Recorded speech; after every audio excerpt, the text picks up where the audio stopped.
sobre os desafios do exercício do jornalismo. Olha, eu sempre tive uma crítica muito forte.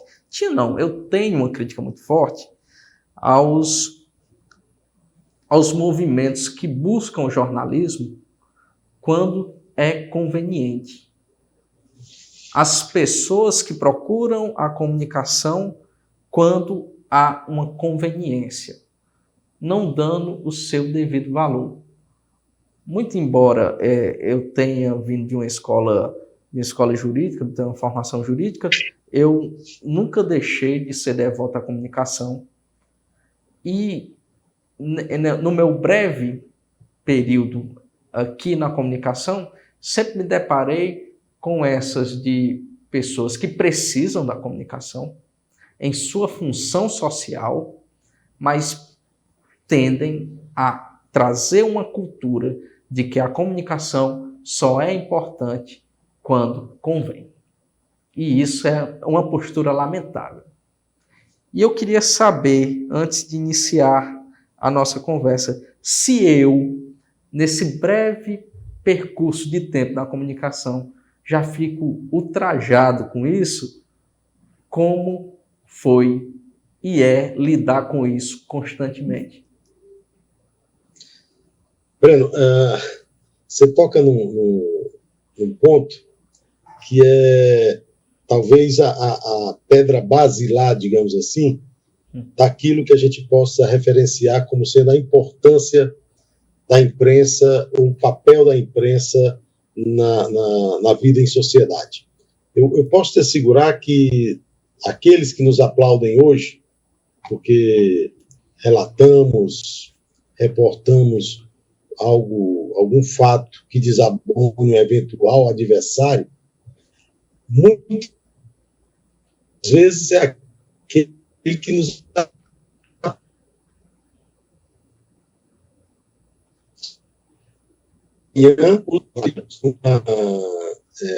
de um fato que desagrade. Eu, particularmente, vivenciei isso na prática e na pele, né, para a gente dizer assim. Vou descrever aqui rapidamente um evento. No governo Ciro Gomes, o governador fez uma proposta e lançou um desafio aos municípios do Ceará. Aquele que tivesse cobertura vacinal acima de 90% numa determinada campanha contra pólio, hepatite, campanha de vacinação infantil, ganharia uma premiação.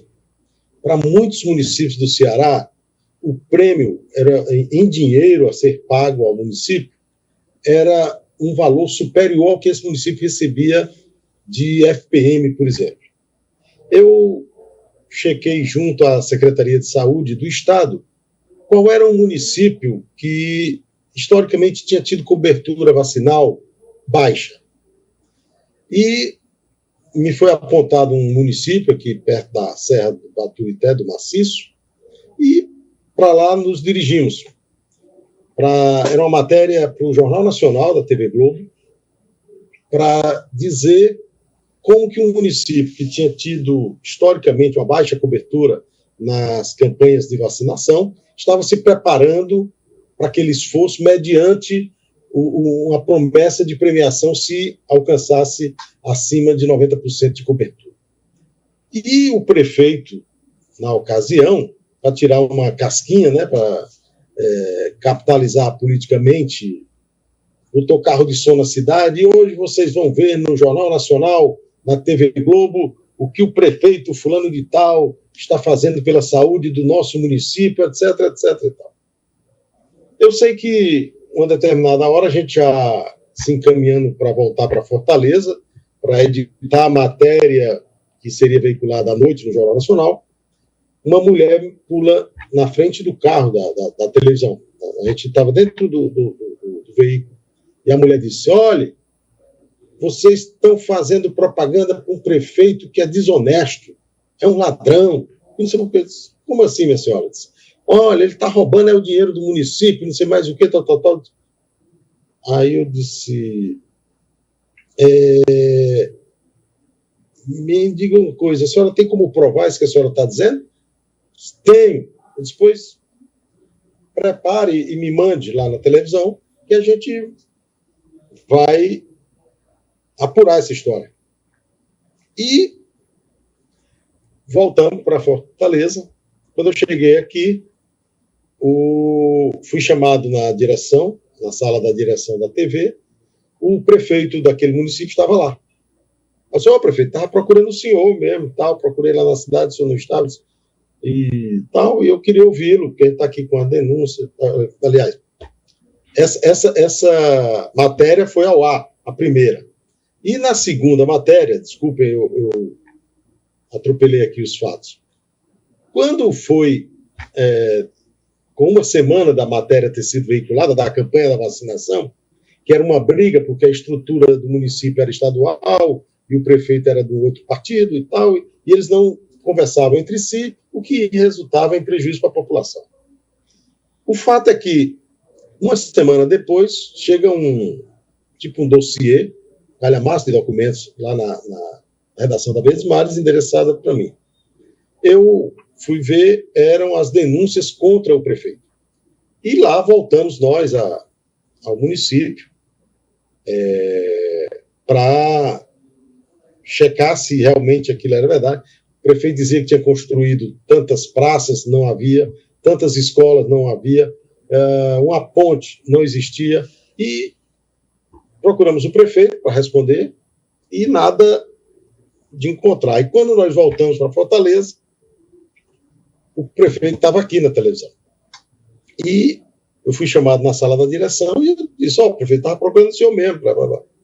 Aí ele disse, mas eu não vou dar entrevista para você não, porque não adianta, depois que você disser que eu roubei dinheiro, não adianta eu falar. Eu falei, não, mas eu não estou dizendo que o senhor está roubando. Eu estou dizendo que o senhor encaminhou um relatório de prestação de contas para o TCM, dizendo que fez isso, e essas obras não existem lá no município.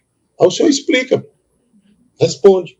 Aí o prefeito olhou para mim e disse assim, quanto que o senhor recebeu para fazer essa matéria?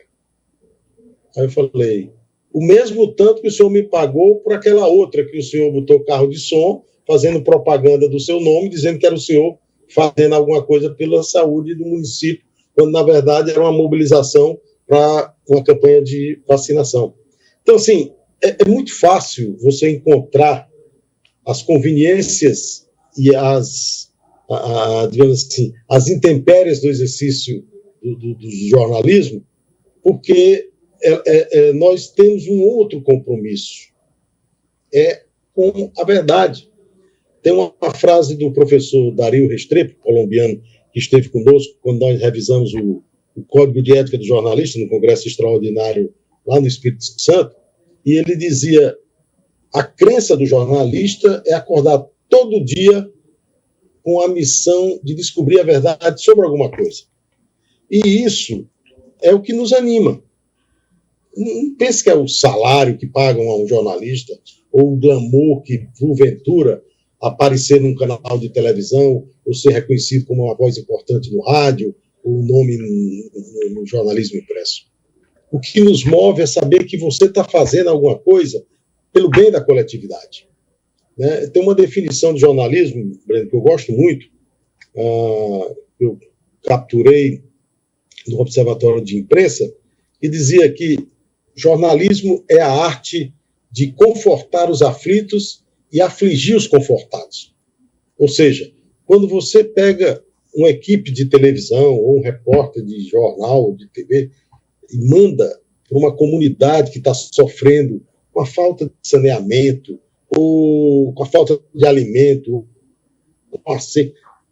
e você relata, e você dá voz a essa comunidade, você leva alento, você leva a algum tipo de sentimento de acolhimento para essa pessoa, para essa comunidade.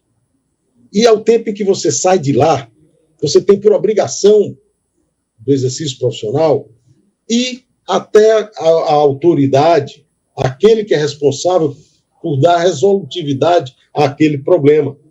Então você conforta de um lado e aflige porque você pega um cara que está no ar-condicionado, sem ligar, às vezes, o problema que tem lá na comunidade e achando que não tem nada para fazer com relação àquele problema. E pelo contrário, quando você assume um cargo de prefeito, de vereador, ou deputado, qualquer que seja, de governador, você tem a obrigação moral de trabalhar por quem lhe colocou ali naquela função. Né? Então, essa tarefa que nos cabe é de não se permitir capitular diante da nossa missão. Eu não tenho dúvidas. A gente, quando abraça esse ofício, é muito similar ao que a gente vê na definição de um ofício como de um padre, de um pastor. É sacerdócio. Sabe? Você faz isso por amor ao próximo, não é por vaidade própria. Né? Você não vai ter nunca a pretensão de querer resolver os problemas do mundo todo. Mas quando você resolve os problemas de uma comunidade, quando você denuncia um problema num pedaço do chão, lá no interior do Ceará, e depois aquilo tem resolutividade, pode ter certeza, meu irmão. Ali você cumpriu o nobre ofício de fazer jornalismo.